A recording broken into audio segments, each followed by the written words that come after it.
Donc là, je vais répondre pour donner plus de cohérence à mon témoignage. Comment ça se manifeste?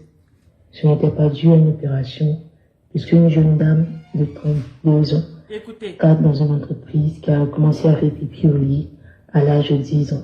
Elle dit, je suis une femme cadre. Écris-moi sa femme cadre de 32 ans. Et j'ai commencé à faire pipi au lit à l'âge de 10 ans. Écris-moi ça 10 ans. J'ai l'impression que ceux de Facebook, là, vous me voyez difficilement. Elle a commencé à faire pipi au lit à l'âge de 10 ans. Quelqu'un a dit que une femme âgée ou un homme âgé voit beaucoup plus loin qu'un jeune qui est debout. Une femme, tu peux être âgé et être assis, tu vois loin. Le jeune, il est debout, il dit qu'il connaît, il fait du bruit. Mais l'expérience parle toujours. Je sais pourquoi je suis si dure. Ce n'est pas parce que je suis gonflée, c'est parce que je vous aime. J'ai fait beaucoup d'erreurs. J'ai appris de mes erreurs. J'ai appris. Et j'ai fait des concepts qui ont marché dans la vie des gens. Quand on vous dit inscrivez-vous à LEI, ce n'est pas du jeu. Quand on vous demande de partager ces vidéos-là, ce n'est pas pour moi en fait. Au sein de la célébrité, ça ne m'apporte absolument rien. Je peux vous dire, quand on dit par exemple, vous voyez sur ma page que j'ai 2 millions, je ne sais pas combien d'abonnés, ce n'est pas 2 millions en banque. Hein. C'est rien du tout, c'est que des problèmes. Donc c'est pour vous-même. Je veux que vous écoutiez ces témoignages-là, que vous changez, que vous améliorez vos vies. D'accord? J'espère que vous entendez. Ça se manifeste. Écoutez bien. Ce n'était pas dû à une opération, puisque jusqu'à la trentaine, je n'avais jamais suivi d'opération. Mais c'est quand je dors que je fais des rêves où je me trouve dans un endroit avec des personnes familières. Je demande à faire pipi ou je vais me laver et je fais pipi dans le rêve. Bien sûr, sur les toilettes ou autre, mais dès que je finis de faire ça dans le rêve, je me réveille immédiatement au sursaut. Je vous assure, coach, qu'à ce moment-là, je n'arrive plus à dormir jusqu'au matin. Je me mets à réfléchir à comment est-ce que ça s'est passé. Comment est-ce que je vais arriver à camoufler cela? Comment est-ce que je me sentais à ce moment-là? Coach, j'étais dessus, dégoûtée par moi-même. Je n'avais aucune estime de moi. Partagez la vidéo.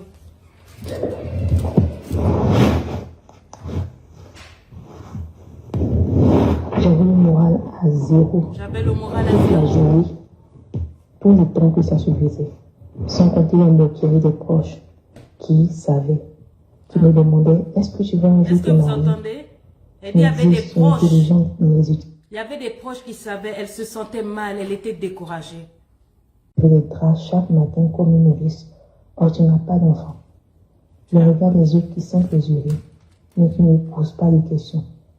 Comme par exemple la fille de ménage, ou encore les neveux, les nièces, qui te sont vidés de toute estime. Vous entendez? Tu n'as pas d'autorité devant ces personnes-là. Je sors, je vais au boulot, je m'efforce de sourire, mais le soir, ma réalité me rattrape. Je reviendrai. J'étais toujours seule dans mon coin, évitant la confrontation, pour ne pas qu'on me lance cela au visage. Le pire moment, c'est quand, pour des raisons d'études, je vivais avec une frère et sa femme. Sa femme me le rappelait chaque jour. Elle disait, elle est malade, mais qu'elle se soigne. Je n'avais pas de deuil dans ma maison. Vous entendez? Est-ce que vous entendez? Non. J'étais dépassée. J'ai même demandé au Seigneur de me répondre parce que je ne pouvais plus. Je ne pouvais plus de cette humiliation-là. Mais comment on guérit? Je réfléchissais comment on guérit. Je suis passée par les médicaments traditionnels. J'ai fait... Donc, elle dit que c'était difficile. Elle n'était pas encore mariée.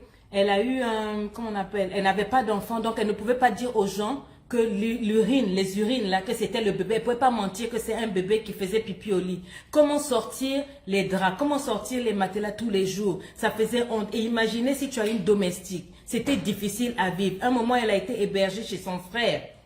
Un moment, elle a été hébergée chez son frère. Et chaque jour, sa belle-sœur, écris-moi ça, la belle-sœur appelait son mari, donc son frère à elle, pour dire que ta sœur est malade. Elle fait pipi dans notre lit, dans nos lits. La maison sont mauvais. Donc, ça commençait à créer des problèmes entre la belle-sœur et son mari. Voilà. Est-ce que vous entendez? De toute façon, je ferai le bien. Désolée. Lavement, j'ai mangé des ignames qu'on dormait dans... On lui a fait manger des ignames qui dormaient dans je ne sais pas quoi. À l'hôpital. J'ai jeûné, j'ai prié. Elle a jeûné, elle a prié, elle a été à l'hôpital. Rien. On m'a même conseillé d'arrêter de boire de l'eau à partir de 18 h. On lui a dit d'arrêter de boire à partir de 18 h. h. Manger également peu le soir, mais coach, à partir de 18 h. Là où on vivait, il faisait chaud. Et là où on vivait, Je vis dans un pays en Afrique, il fait chaud. La maison n'est pas assez grande, il fait chaud. Arrêtez de boire à partir de 18 h. C'était vraiment terrible. Donc, je m'arrête que les choses n'avançaient pas. Je me suis résiliée à vivre avec. Avant mon mariage, j'ai joué carte sur table avec mon époux. Je lui ai présenté la situation. Elle a pu trouver Par la un grâce de Dieu, homme. Je vais bloquer. Elle a pu trouver un homme avec qui elle a joué carte sur table. Vous voyez, il y a des gens, quand vous rentrez en relation, il y en a qui... Il y a des femmes qui vont cacher. Il y a même des hommes aussi qui font pipi au lit. C'est mieux de jouer la vérité. Si tu es une vraie titubose, un vrai enfant de Dieu, tu ne peux pas rentrer en relation ou laisser un homme te demander à t'épouser si tu ne lui dis pas la vérité. Imagine, vous rentrez, vous allez divorcer. La honte, c'est pas... Il va se sentir piégé ou elle va se sentir piégée. Il est toujours mieux de prévenir. Elle a préféré dire la vérité au gars que elle fait pipi au lit depuis des années. Et le monsieur a accepté de l'épouser comme ça. Mais en attendant que ça soit au boulot et partout, elle s'est retirée. Même en famille, elle avait peur de parler de quoi que ce soit parce que la première des choses qu'on lui jetait à la figure, c'est « toi, tu fais pipi au lit ». Vous comprenez? Et donc, pour éviter de se faire humilier, elle préférait encaisser et se taire. Elle vivait ça donc depuis près de depuis de l'âge de 10 ans jusqu'à 32 ans. je s'arrêterai un jour. Il n'est pas en avoir honte avec lui. Il n'en a jamais fait cas au cours d'une dispute. Son mari n'a jamais mentionné ça ici, Je même vais dans la maintenant parler de mon dispute. passage à lui. Jusqu'à ce qu'elle vienne à à lui. lui pour guérir. Elle n'est pas venue à Parce que lui je pour me suis fait à l'idée que je devais vivre avec. Je suis venue à lui parce que je voulais plus être absente de ma propre vie. Je voulais prendre ma vie en main pour lancer un Je voulais business. prendre sa vie en main. Et dans le premier module de formation, dont l'objectif était de sortir de la zone de confort. Le premier module sur la liberté. Il y a beaucoup de femmes qui vivent ça. Hein. Sortir de sa zone de confort. Le pipi au lit. Sortir de sa zone de confort, pour moi, c'était d'abord se réveiller tôt le matin. Pour pouvoir se réveiller tôt le matin, il faudrait d'abord se coucher beaucoup plus tôt. Et c'est ce que j'ai commencé à faire. J'ai aussi travaillé sur le fait que je ne devais plus boire d'eau avant d'aller au lit. Et même si je n'avais pas envie de me lever pour aller faire pipi, je devais me forcer, je devais me battre contre la parole. Ça, c'est quand elle était à LEI. Tout ce qu'elle a fait pour y arriver. À LEI, on contrôle ses pensées. C'est à LEI que j'ai appris à examiner, à faire une introspection. J'ai mis le doigt sur la haine et sur la blessure intérieure. Wow. J'ai aussi appris à pardonner, mais surtout à me pardonner.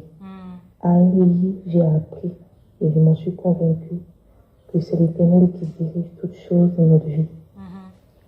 Et que Satan utilise plusieurs outils pour nous tenir captifs, tels que l'oppression et autres. Je suis passée par la délivrance à LEI. À LEI, délivrance à Je LEI. vous assure, coach, Oui. que maintenant je dors sans vagabonder dans mes rêves. Elle ne vagabonde plus dans les Je ne rêves. vagabonde plus dans mes rêves. Wow. Ce qui veut dire, je n'ai pas à aller dans les lieux qui me sont familiers pour faire Encore le pisser dans les rêves ou bien pour y venir. Et donc, je dors à sec. Wow. Et Je dors à sec. Et je bénis le Seigneur pour cela. Je ne me suis pas rendu compte au premier instant. C'est en plein dans le module épanouissement avec le Elfis Challenge où on me demandait de boire un litre d'eau le matin. Je vous assure que je tiquais un peu. Moi, je ne dois pas donner si j'ai trop bu d'eau. Désolée, je fais comme ça crache, je vais arrêter ici. Donc, elle vous donne son témoignage. Elle vous dit combien c'était difficile. Imaginez, jusqu'à 32 ans, tu fais pipi au lit. Elle est cadre. Écris-moi sa femme cadre. Donc, elle bosse comme toi, tu bosses. Peut-être qu'une de tes copines, là, c'est pour ça qu'on vous dit de partager les vidéos. Celles qui sont sur Facebook, ta page, elles vont jamais venir te dire que, hé, là-bas, elle, ça brûle le foyer parce qu'elle fait pipi au lit. Donc, elle, quand elle dormait, elle planait. Elle visitait des milieux familiers. C'est-à-dire qu'elle est dans une maison là, mais quand elle dort, elle va visiter, selon ce qu'elle expliquait, elle se retrouvait dans la maison paternelle où ils ont grandi. Et quand elle était là-bas, elle avait toujours des envies pressantes dans les rêves. Et elle va courir dans les toilettes. Elle a l'impression qu'elle est en train de... Voilà, sur les toilettes, mais en réalité, elle est dans le lit. Et chaque fois, comme ça, pendant des années, ça a indisposé sa vie. Ça l'a indisposé jusqu'au moment où elle a décidé de venir à LEI. Mais elle n'est pas venue à LEI pour le problème de l'urine, on appelle ça une urésie. Juste quand vous grandissez et que vous souffrez de ça, les psychiatres, les psychologues vont vous dire que vous souffrez d'une hérésie. Elle est venue à LEI pour prendre le contrôle de sa vie, pour pouvoir se relever parce qu'elle était cassée. Un homme a accepté de l'épouser. Il n'a jamais mentionné ça même dans un problème. Ça, c'est ça que j'appelle un vrai homme. Parce que nos hommes qu'on connaît ici, vos hommes là, dès qu'il y a petit i, déjà il va te rappeler depuis le temps de Fatraba, tous tes problèmes, tes comportements et tout. Elle dit qu'il n'a jamais mentionné une seule fois, toi qui fais pipi au lit là, toi ton lit là quoi. Il l'a toujours respecté. C'est pour ça que je vous dis, ne mélangez pas tous les jours les hommes. Quand il y a un problème, les hommes, c'est pas bien. Il y a des hommes bons. Oui, il y a des hommes vrais, il y a des hommes bien élevés. Quelqu'un qui aime sa femme. Elle t'a dit dès le départ qu'elle a ce problème-là. Tu la prends. Maintenant, dès qu'il y a un problème, tu commences à prendre son handicap, on va dire, et tu lui jettes ça à la figure. Tu n'es pas un homme. Un vrai homme, c'est celui qui couvre sa femme. Celui qui protège sa femme. Oui, elle a un problème. Ce n'est plus elle a un problème, on a un problème. Mieux vaut dire comme elle a fait dès le début. Elle a dit la vérité. Si bien que au lit, le matin, quand le lit est mouillé, tu vois, le gars, il aime sa femme. Mais si c'était toi, s'il l'avait caché. Tous les matins, tu fais quoi? Tu vas mentir au gars que c'est lui qui a fait pipi? Non, elle a été vraie. Et quand tu es vrai, Dieu soutient la relation. C'est pour ça que Dieu a vu son cœur. On lui a donné quelqu'un de bien, qui l'a accompagné. Elle est venue à elle et s'est dit, je sais qu'elle s'est dit que elle s'est habituée à vivre avec ça. Bon, ça m'arrive comme ça quand je dors, je me transporte. On lui avait dit de manger des ignames bouillis qui ont dormi. Elle a fait tout ce qu'on peut faire et rien. Dès qu'elle est arrivée à LEI, LEI c'est mon école, mon académie où là-bas je coach tous les jours, ta vie tous les jours pendant 3 mois. Tu payes tes 400 € depuis l'Europe, depuis l'Afrique, tu es chez toi, tu travailles en cachette sur ta vie, personne ne sait.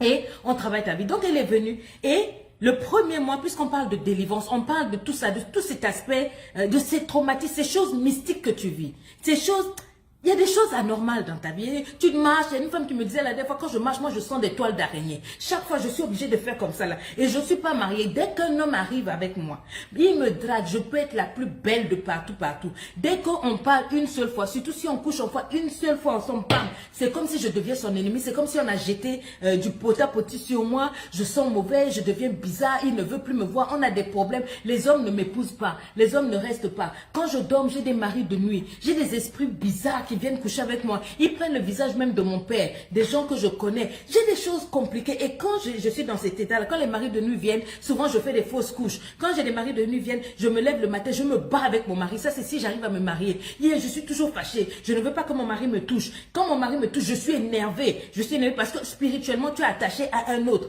Il se passe beaucoup de choses. C'est ça qu'on soigne à LEI. Le deuxième mois, on t'accompagne à te découvrir, à prendre le contrôle sur ton identité, à maîtriser tes émotions, à te maîtriser. Donc d'abord, on te soigne spirituellement, ensuite émotionnellement. Et le troisième mois, on travaille sur tes projets. On travaille sur ta gestion financière, ta communication. Beaucoup de femmes disent, coach, je vais être comme toi, tu parles bien. J'enseigne aux femmes là-bas comment on gère le digital, comment on gère un business, comment on trouve savoir, comment on investit. Voilà ce qu'on fait en 3 mois. Donc elle est venue. Et elle a remarqué que dès le deuxième mois, elle ne s'était pas rendue compte qu'avec toute la discipline que l'on apporte là-bas, au bout du premier mois, plus d'urine. Elle a attendu 1 mois et demi. C'est au bout d'1 mois et demi qu'elle a vu qu'elle dort au sec. Elle se lève au sec. Quand elle dort, elle ne fait plus des rêves où elle se retrouve dans des milieux familiers. Et c'est là, elle a attendu jusqu'à la fin. C'est quand elle a fini la formation qu'elle a donné ce témoignage. Nous étions toutes ébranlées. C'est vrai qu'elle avait dit que, bon, voilà, elle avait quelques problèmes. Mais personne là-bas ne s'est assis pour rentrer dans la vie de quelqu'un. Toi, tu fais que non. Elle a géré ça comme une grande. C'est ce que j'appelle le coaching. Je t'apprends à te coacher pour que tu ne cours pas derrière. Ni les coachs derrière, les marabouts derrière. Qui que ce soit, tu apprends à être au volant de ta vie. C'est de ça qu'il s'agit. Donc voilà une dame qui aujourd'hui, au bout de 32 ans, elle est passée entre la main des médecins, elle est passée entre la main des psychiatres, elle est passée entre la main des psychologues. Et oh by the way, je ne vous ai peut-être pas dit, il y a des psychiatres, il y a des psychologues qui viennent à LEI aussi, pour être soignés, pour être guéris. Et ils témoignent, des Européennes qui disent, c'est pas possible. Comment vous arrivez à coacher autant de monde avec des soucis aussi grands? Moi, quand je suis venue la première fois, je me suis dit, mais comment elle va s'en sortir cette dame-là? Elle ne sait pas qu'il y a Dieu à LEI. Tout comme toi, tu ne sais pas que c'est là-bas qu'il y aura ta solution. Si des médecins, je vais parler en anglais, si des médecins viennent s'asseoir à LEI pour prendre leur part, il n'y a que toi qui es gonflé. J'aimerais te dire aussi que Barack Obama, comment on appelle le vieux Nelson Mandela, comment on appelle Sarkozy et autres, ont tous eu des coachs. Il n'y a pas que des coachs sportifs. Dans la vie, à un moment, ce n'est pas une honte que d'avoir un coach pour vous accompagner à prendre certaines décisions qui vous cassent. Si tu ne prends pas certaines décisions, souvent tu sombres dans la dépression, tu sombres dans l'oppression, tu sombres dans la boulimie, dans l'anorexie, dans la drogue, le suicide, l'alcoolisme. C'est pas parce que tu es une femme. Je vois beaucoup de choses passer parce que je suis passée par là. Je sais ce qui se passe dans le dialogue intérieur des femmes. Tu veux te soigner, tu peux venir. Tu peux venir t'installer, personne ne te jugera, on t'accompagnera. Peut-être que toi, ce n'est pas spirituel, peut-être que toi, c'est en amour. Tous les hommes qui viennent, quand ils partent avec une partie de ta vie, une partie de ton cœur, et tu n'as plus la force d'aimer. Tu es perdu, tu te retrouves pas. Viens à LEI. À part LEI, il y a des cours. Vous avez la boutique, on vous parle de stop, mon cœur n'est pas une poubelle. Ou même avec ton mari, tout marche bien sauf la partie de l'intimité. Eh bien, je t'ai fait le cours de jet lag. En mode jet lag, où je te parle du biscuit amoureux, où je te montre comment il y a des endroits stratégiques dans la chambre où il faut mettre des miroirs. Et quand tu es en train de faire le patinage artistique avec l'anaconda, il y a des positions que quand tu fais, quand toi-même tu te regardes dans le miroir, la frigidité fuit. Quand tu regardes dans le miroir, certaines positions que tu fais et que tu es en train de te regarder toi-même avec l'homme là, ça casse tout. Il y a des choses qu'on vous apprend, il y a des choses que moi je me respecte trop, que je ne peux pas mettre sur le public parce que j'ai mes enfants qui regardent les vidéos. Mon père et ma mère regardent les vidéos. Donc je me donne des limites et j'estime que si vous me respectez et que vous voulez du beau, vous me suivez à LEI. Et si elle a pu être guérie à LEI de 32 ans, d'énurésie, 32 ans depuis PELI, je ne vois pas quelle est la situation que toi tu peux avoir qui peut te bloquer. Tu peux te sortir de toute situation. Si tu veux, tu peux. Je t'attends à LEI. Tu nous écris, on t'aidera. Si un enfant de 12 ans a pu, en se donnant un objectif, s'en sortir, devenir un millionnaire en dollars parce qu'il a décidé, je crois que quelle que soit la décision que tu prends aujourd'hui, tu peux t'en sortir. Même si ton homme t'a laissé, qu'il a dit que tu n'es plus rien, tu peux devenir quelque chose. Et c'est lui qui va chercher à prendre rendez-vous avec toi. Même si on a dit que tu es fini, I'm telling you girl, tu es une boss girl. Tu es une titi boss. Ce que tu as décidé, c'est ce qui se passe. C'est ta vie. Ce n'est pas un sorcier qui peut venir t'effrayer. Ce n'est pas les blogueurs qui peuvent t'effrayer. On s'en fout en fait, as a matter of fact. We don't care about what people say. On s'en fout de ce que les gens disent. On s'en fout des sorciers. On s'en fout de ta belle-mère, ta maudite. Quand tu étais petit, on a pris tes poils, tes ongles, tes cheveux, allez cheveux fétiches. Nous là, on s'en fout de ça. On te sort de là. Tu peux t'en sortir. Je suis venue te dire que it's possible. Je vais te faire un gros bisou et puis te dire, là où tu veux me trouver, tu sais où me trouver. Si tu me trouves plus sur les réseaux sociaux, c'est parce que je travaille dans ces groupes-là. Que Dieu te garde et qu'il te visite.